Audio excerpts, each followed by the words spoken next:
Dutch उपनिवेश की स्थापना। हॉलैंड वर्तमान नीदरलैंड के निवासी डच कहलाते हैं। पुर्तगालियों के बाद डचों ने भारत में अपने कदम रखे।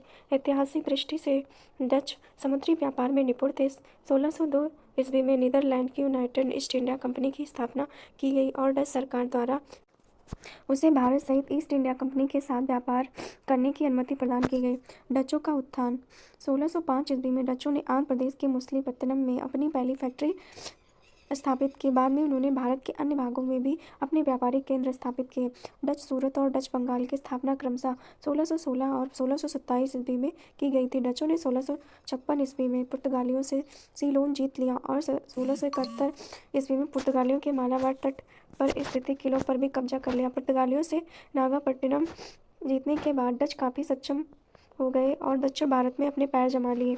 उन्होंने काली मिर्च और मसालों के व्यापार पर एकाधिकार स्थापित कर आर्थिक दृष्टि से अत्यधिक लाभ कमाया। कपास, अफीम, नील, रेशम और चावल वे प्रमुख भारतीय वस्तुएं हैं जिनका व्यापार डचों द्वारा किया जाता था। डच सिक्के।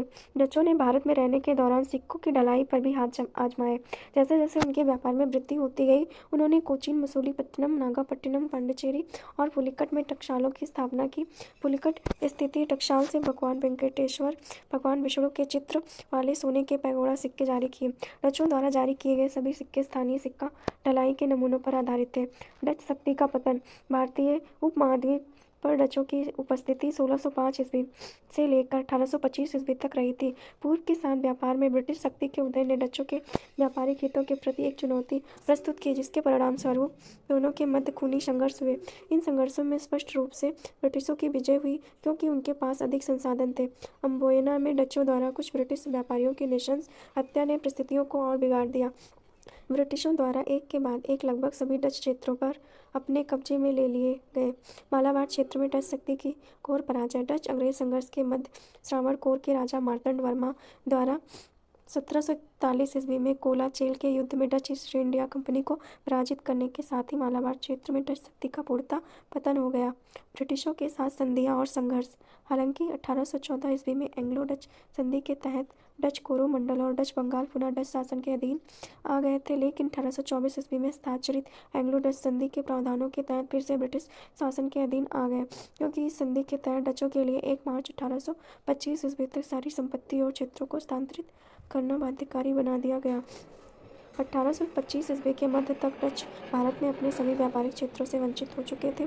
एक समझौते के तहत ब्रिटिशों ने आपसी अदला बदली के तरीके के आधार पर खुद को इंडोनेशिया के साथ व्यापार से अलग कर लिया और बदले में डचों ने भारत के साथ अपना व्यापार बंद कर दिया।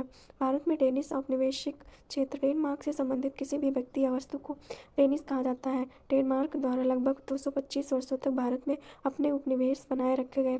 भारत में स्थापित डेनिश बस्तियों में श्रृंगावोर, तमिलनाडु, श्रीरामपुर, पश्चिम बंगाल और निकोबार द्वीप शामिल थे। डेनिश व्यापारिक एकाधिकार की स्थापना। एक डच शासी मर्सलिस दे बोशावेर ने भारतीय उपमहाद्वीप में डेनिश हस्तक्षेप के लिए प्रेरणा प्रदान की। वह सहयोगी दलों से सभी तरह के व्यापार पर एकाधिकार के वादे के साथ पुर्तगालियों के विरुद्ध सैन्य सहयोग चाहता था। उसकी अपील ने डेनमार्क नॉर्वे के राजा क्रिश्चियन चतुर्थ को प्रभावित किया, जिसके बाद में 1616 ईस्वी में एक चार्टर जारी किया, जिसके तहत डेनिश ईस्ट इंडिया कंपनी को डेनमार्क और एशिया के मध्य होने वाले व्यापार पर 12 वर्षों के लिए एकाधिकार प्रदान कर दिया गया। डेनिश चार्टर्ड कंपनियां। 2 डेनिश चार्टर्ड कंपनियां थीं। प्रथम company Danish east India company थी, जिसका कार्यकाल 1616 ईस्वी से लेकर 1650 ईस्वी तक था। डेनिश ईस्ट इंडिया कंपनी और स्वीडिश ईस्ट इंडिया कंपनी मिलकर ब्रिटिश ईस्ट इंडिया कंपनी से ज़्यादा चाय का आयात करती थी और उसमें से अधिकांश को अत्यधिक लाभ पर अवैध तरीके से ब्रिटेन में बेचता था। इस कंपनी का 1650 ईस्वी में विलय कर दिया गया। दूसरी कंपनी 1670 ईस्वी से लेकर 1729 ईस्वी तक सक्रिय रही। 1730 ईस्वी में एशियाटिक कंपनी के रूप में इसकी पुनः स्थापना की गई। 1732 ईस्वी में इसे शाही लाइसेंस प्रदान कर अगले 40 वर्षों के लिए हस्तांतरित के पूर्व से होने वाले डेनिश व्यापार पर एकाधिकार प्रदान कर दिया गया।